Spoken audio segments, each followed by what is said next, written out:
to start the season? Is this how you drew it up? Honestly, we looked at the schedule and that first 5-game stretch. Now we obviously have a week here, so I think the way our schedule works is almost in thirds. And through this first third, honestly, I think we felt like if we could be 3-2, 3-1-1, we would have had a really good start. So, listen, the benchmarks and the bar was raised as soon as we beat Pitt. Quite honestly, we felt like we were capable of that, and again, we've continued that. At the same time, the guys are exhausted right now, and that was probably as far as performance, our most fatigued performance of the season. But it was to be expected. We knew, I think internally we knew it could be a struggle today, just because they put out such an incredible effort through the first 4 games. So today was just whatever it takes, really. Of course, we want to continue to be a team that plays good football, and I'd love us to be clinical enough to score the second and go on and win the game. But honestly, the only thing that really counted for me today was that we got the dub at the end of the day, and the guys are clearly excited, and they're going to be very deserving of the rest they're going to get here in the next 2-3 days. We spoke early in the season about set pieces. You wanted the defenders to score. You got that in the 3rd minute tonight. How does it feel to see Kevin get that 9? Yeah, I mean, right now they're making our front players look stupid, right? No, listen, we are a well-sized team, and we knew we had a great matchup there with Ohio State. Quite honestly, I think we went through the lineups, and I think they have one player at 6'2" outside of the goalkeeper, so that gives us 3, maybe even 4 players that have an uneven matchup. And if the service is good, which it was initially, then it gives us a chance. So we scored off the first one and nearly scored immediately after that on the second one. And I said to the players at half-time, with the way they set up defensively, it was going to be hard to break them down in possession. It was going to have to be down the sides, and if that led to corners, well, we've already proven that we could score one. So if that was the way we needed to win the game today, then so be it. And the players need to buy into that and continue to be versatile with what the opponent gives us. So no, incredibly pleasing to get another clean sheet, and again, if we have to win with a set piece, then no problem at all. The players won't mind, and they'll be very happy tonight with that as well. Getting a goal is obviously a huge momentum shift just by itself. Getting that goal in this 3rd minute, then you have to play 87 more minutes. How difficult is that? Just trying to keep that game alive. Yeah, I mean, obviously, if we can't get the second goal, then we have to dig in a little deeper, and obviously that was the case today. As the game progressed, they're going to feel like they're still in it. They're only one goal away, and it's natural for our players as the second half progresses there to be a little bit like we're defending something and protecting something as opposed to being on the front foot. So that's a natural occurrence. It pretty much happens at every level, quite honestly. But yes, we still need to have the courage and still need to have the bravery and the understanding to recognise what we need to do when we win the ball back. And I think, honestly, the guys were just so tired in transition moments that when we won the ball back, it was almost like we wanted to rest.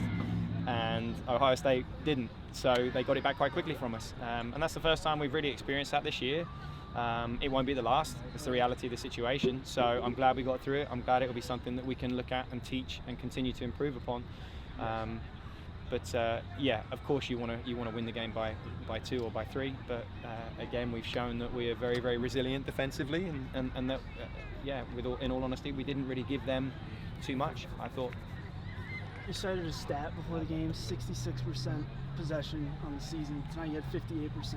What's the team doing well to keep the ball so much? It's the shape. It's the way we set up the shape. The attacking shape is cause them problems. I think in the first half in particular, we identified their number 8 as one of their best attacking players, and he basically played as a right back the entire first half. So they gave us some respect in that regard, and again, it can cause some overloads that if we're very switched on tactically, we can understand where the space is to exploit and where the numbers are for us to exploit them. And they've been running this system now for a year and a half, pretty much. From a training perspective, we pretty much ran it all spring, barring a COVID outbreak at the start. But the guys are pretty astute at what we're doing now. And I said that the other day. I think tactically we have a very good understanding of what it is we're supposed to be doing.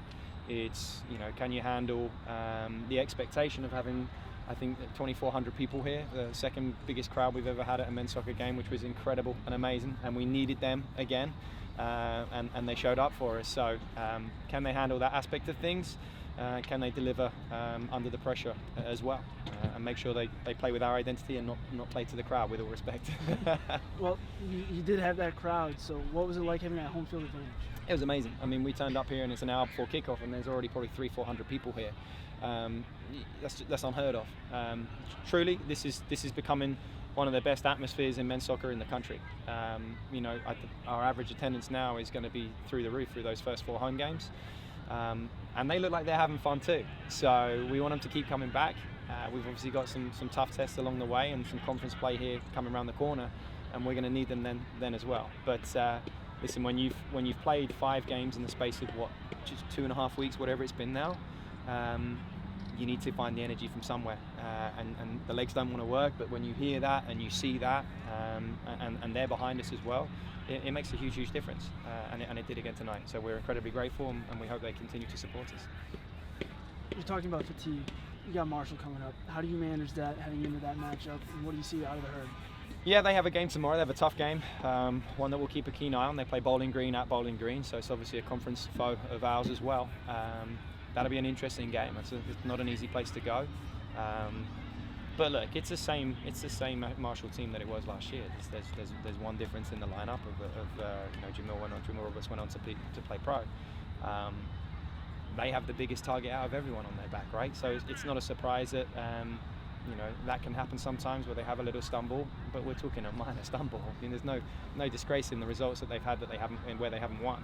So we know we're going to have what could easily be a top 10 game if they win against Bowling Green tomorrow. It's going to be 2 teams in the top 8 in the country, and how cool is that, right? How cool is that for the state of West Virginia? How cool is that for the awareness of soccer, for college soccer here in West Virginia? So we're expecting a huge crowd there, a hostile crowd. That'll be a cool experience as well.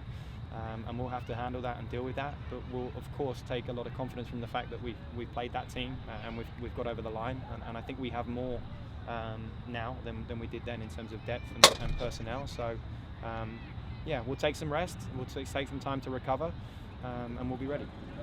Coach, Kyle Laner slots in as center back for a little bit, and then it looked like Pau Jimenez-Oboda might have been playing at left wing for a little bit, so some positional changes. I was kind of curious why in this match, and what sprung that change, I guess. Yeah, I mean, Aaron's played every minute of every game. He got booked. He got the yellow card, and when you're tired and on a yellow card, it can be a dangerous recipe. Honestly, the intent was to give Aaron a rest, and then probably give Bjarne a little bit of a rest as well. Sorry, Kev, you were never in the plans to come off. We knew going into this game we had to manage it. We played 110 minutes the other day. We played 2 days before that. They played 90 minutes in that game as well.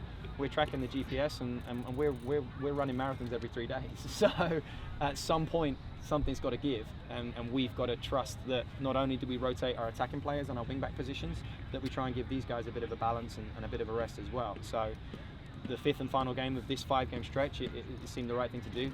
And Kyle's continued to train well. I'm sure he's been a little disappointed he hasn't had opportunities at right wing back a little bit earlier on in the season, but he has a great attitude, a fantastic work ethic, and we know that he has the versatility to play at right centre back for us as well. So he's come on and done his job and done well for us, and we'll know that we can rely on that and trust that again.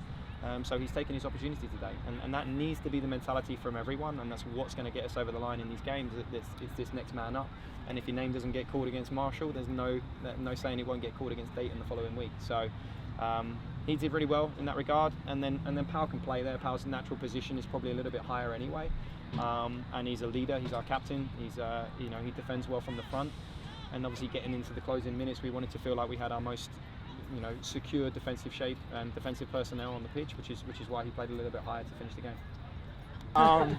No, just good delivery from Fred, I believe, and lucky to put it in the back of the net and celebrate with the Maniacs over there. So that was fun. So you guys have a lot of height in the back line. Before the season, Coach and I were talking. He said he wanted to see some goals out of you. Yeah. We got goals out of you. We got goals out of John. I believe he's got a goal out of Aaron early in the season. Maybe not. We'll see. Yeah. We'll see. Regardless. Yeah, certainly. Set pieces are a big thing for us. Stratford emphasizes that defensively and offensively. To put a couple away early in the year was awesome. But I will say, at least in the back line. We've kept 2 clean sheets in a row. That's our first job, you know, keep zeros for the other team. And hopefully the goals come. So we're really proud of, you know, keeping teams when teams come here that they don't score. Guys like Ryan Bear have been playing really well. Makes my job a lot easier to have guys in front of me who are willing to work hard defensively. And then obviously either side of me, Aaron and Bjorn, Kyle slotted in there. So clean sheets, #1 priority. 4-0-1 to start the season. Yeah. Coach said, you know, you guys have been happy with 3-2, whatever, but now you guys are #5 in the country, 4-0-1. How does that feel? Feels good. I mean, we expect to be there. We expected to be up with the best teams in the country. We want to be in the top 10 all the time, and to start the season the way we did. Puts a target on our back, but we want that. We want big crowds. We want that energy. We want the, you know, swagger of being a top team. And we're going to continue to prove it. Kevin, beginning of the year, for a preview, I talked to you over the phone, and you said, you know, top 10 was consistent in the, you know, expectations. Now, you know, you've made it to obviously #5 in the country and looking to climb even higher. So I guess you kind of answered my question before, but, you know, was this something that you expected coming back for your 5th year of eligibility? Like, Yeah. Did you see this playing out? Yes. Believed in the group since last season.